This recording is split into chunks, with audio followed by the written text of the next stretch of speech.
Difficult একটা ভুল ছিল।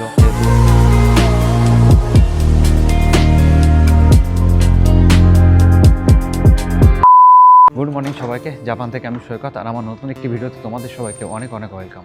তো গতকাল আমার ছিল নাইট ডিউটি শেষ করে এখন যাচ্ছি বাড়ির পথে। এখন বেরিয়েছি আমার ডিউটি শেষ করে, এখন বাজে প্রায় 9:30। গতকাল রাত্রে আমার ছিল নাইট ডিউটি, আর নাইট ডিউটি করে এখন বেরিয়েছি। গতকালের নাইট ডিউটিটা কেমন কাটলো সেটাই তোমাদের সাথে একটু শেয়ার করব। ঠিকঠাকই ছিল, কিন্তু একটু প্রবলেম হয়েছে, তো সেই প্রবলেমটাই বলবো। কী প্রবলেম?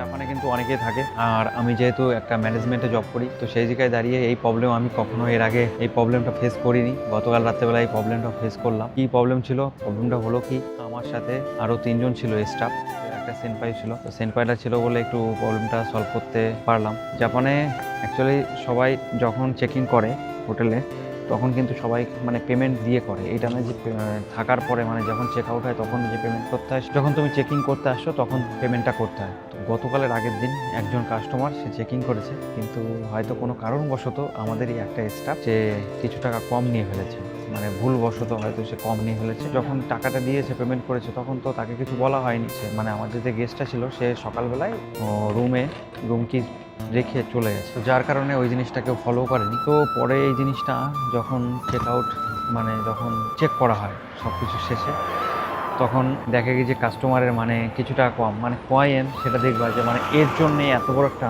সামান্য 80 ইয়েন, মানে 40 টাকা মতন, ইন্ডিয়ান মানিতে যদি আমি বলি 40 না 50 টাকা মতন, জাপানিজ মানিতে 80 ইয়েন, মানে যে টাকা দিয়ে একটা জুসও হয় না। তো সেই জুস হয় না, সেই টাকাটাও মানে একটা কোম্পানির মানে কত কিছু করতে হয় তার জন্য। তো 40 ইয়েনের জন্য আমাকে রাত্রেবেলায় একটা জিকো হোকোকুশু লিখতে হলো। মানে জিকো হোকোকুশু মানে কি, মানে অ্যাক্সিডেন্ট হয়েছে কোনো একটা, মানে একটা ইনরেগুলার কিছু একটা হয়েছে কোম্পানিতে, তার জন্য আমাকে আমাদের যে মেইন ব্রাঞ্চ আছে তাকে বলে হোনসা, সেই হোনসাতে পাঠানোর জন্য একটা কাগজ লিখতে হয়। মানে কাগজ না, সেটা কম্পিউটারে টাইপ করে লিখে পাঠাতে হয় হোনসা। তো বিষয়টা হলো যাতে সেই কি ঘটেছে সেই জিনিসটা তোমাকে এমনভাবে ডিটেলসে লিখতে হবে যাতে একটা অজানা মানুষও সেই মানে হোকোকুশো এই যে মানে বলতে পারো সেই কাগজটা সে পড়ে, সেই যে প্যারাগ্রাফটা সে পড়ে যাতে বুঝতে পারে যে কি হয়েছিল কি না হয়েছিল, কটার সময় কি হয়েছিল। তো এটা মানে অনেকটা ডিফিকাল্ট একটা ভুল ছিল, যেহেতু যে চেকিং করেছিল তারও ভুল ছিল আর কাস্টমারেরও ভুল ছিল। তো বিষয়টা হচ্ছে কাস্টমার চলে গেছে, আর কাস্টমার এখান থেকে বহু দূর থাকে, যার কারণে তাকে যেহেতু আগের থেকে বলা হয়নি, সামান্য 80 ইয়েনের জন্য তাকে যদি এখন বলি তাহলে রেকর্ডটাও খারাপ হয়ে যাবে কোম্পানির, যার কারণে তাকে আর বলা হয়নি। সেই যে জিকো কৌশু লিখতে হলো, মানে কটার থেকে কি হয়েছে, কখন কি হয়েছে, কখন কাস্টমার চেক আউট করেছে, কেন কাস্টমার চেক আউট করেছে, কেন কাস্টমারের চেক আউট করে কাস্টমারকে ফোন করা হয়নি, এ টু জেড সমস্ত কিছু কিন্তু এই জিকো হোকোকুশুতে লিখতে হয়। তো যারা জাপানে জানো না, যারা জাপানে এই বিষয়ে জব করো তারা হয়তো জানতে পারো, আর যারা জানো না তাদেরকে এমনি বলছি, তারা শুনে হয়তো টের পাবে জাপানে 1 ইয়েনের জন্য জাপানের হিসাবটা কিভাবে এরা করে। 1 ইয়েন হলেও সেটা পুরো কোম্পানিকে জানাতে হয়েছে। তো এই ছিল কালকের কাহিনী। এই জিকো কৌশল লিখতে আমাকে প্রায় 1.5 ঘন্টার উপরে সময় দিতে হয়েছে।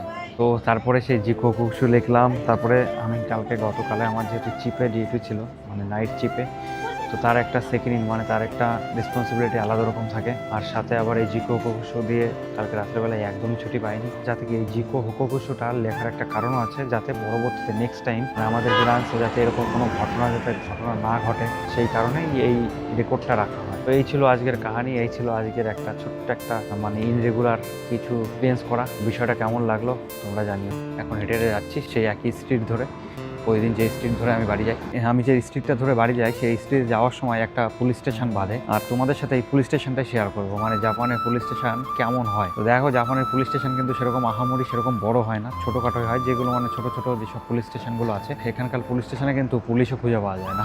তো আমি যেতে যেতে প্রতিদিন এই পুলিশ স্টেশনটা দেখি আর ভাবি যে আমাদের ইন্ডিয়ার পুলিশ স্টেশনগুলো কত বড় বড়, কিন্তু এখানকার পুলিশ স্টেশন দেখলে তোমার মাথা খারাপ হয়ে যাবে। তো চলো দেখাই তোমাদেরকে কত বড় পুলিশ স্টেশন, আর এখানে কিন্তু পুলিশ স্টেশনে পুলিশও থাকে না মাঝে মাঝে। তো এই যে ডান পাশে যে দেখতে পাচ্ছ জাপানের পুলিশ, কেবল পুলিশ একটা পুলিশ বেরোলো, সে কিন্তু সাইকেল নিয়েই বেরোলো। তাই এই যে দেখো, এই যে ডান সাইডে আমার যেটা দেখতে পাচ্ছ, এটা কিন্তু জাপানের একটা পুলিশ স্টেশন। তো এই পুলিশ স্টেশনে কিন্তু মাঝে মাঝে কেউই থাকে না। বিষয়টা হচ্ছে কি, জাপানের যে পুলিশ স্টেশনে কেউই থাকে না, কারণ এখানে ক্রাইম সেভাবে হয় না, এমনকি পুলিশদেরকে ফোন করে ডেকে নিয়ে আসতে হয় যদি কোনো অসুবিধা হয়। আর আমি এই পুলিশ স্টেশনটা প্রতিদিন দেখি, মাঝে মাঝে ভাবি যে পুলিশ স্টেশনে কি এদের কি কোনো খেয়ে কাজ নেই না কি, মানে কোনো লোকই নেই, কোনো পুলিশই থাকে না এর মধ্যে, তাহলে এরকম পুলিশ স্টেশন বানানোর কী দরকার, আমি সেটাই ভাবি মাঝে মাঝে। আমি চলে এসেছি আমার স্টেশনের কাছে, আর তার আগে এরকম একটা বড় একটা সিগন্যাল পড়ে, আর এই সিগন্যালে কিন্তু প্রতিদিন প্রচুর মানুষ সিগন্যালটা ধরে পারাপার করে। দেখছো আমার মতন কত মানুষ এখানে পারাপার করছে। আর এই সিগন্যাল কিন্তু জাপানের খুব ইম্পর্টেন্ট। দেখো কি সুন্দর একটা পরিবেশ। ট্রেনটা বেরিয়ে গেল, ঢোকার সাথে সাথে ট্রেনটা হয়তো পাবো না। ট্রেনের জন্য এখন আবার ওয়েট করছি, দেখি কতক্ষণ লাগে। একটা জিনিস শেয়ার করি, দেখো জাপানে কিন্তু এইখানে যদি হাত দিই কোনো ময়লা নেই, কোনো ময়লা খুঁজে পাবে না তুমি, কোথাও কোনো ময়লা খুঁজে পাবে না। কিন্তু তারপরেও এই সাইডে একটা ঠাকুমা কিন্তু পরিষ্কার করেই যাচ্ছে, দেখো কোথাও কোনো ময়লা খুঁজে পাবে না, কিন্তু তবুও এই যে পরিষ্কার করে যাচ্ছে ঠাকুমা। জাপান কিন্তু এইরকমই, দেখতে পাচ্ছ কোনো ময়লা নেই কোথাও, কিন্তু তবুও কিন্তু ঠাকুমার কাজ করে যাচ্ছে, কোথাও কোনো ময়লা খুঁজে পাবে না।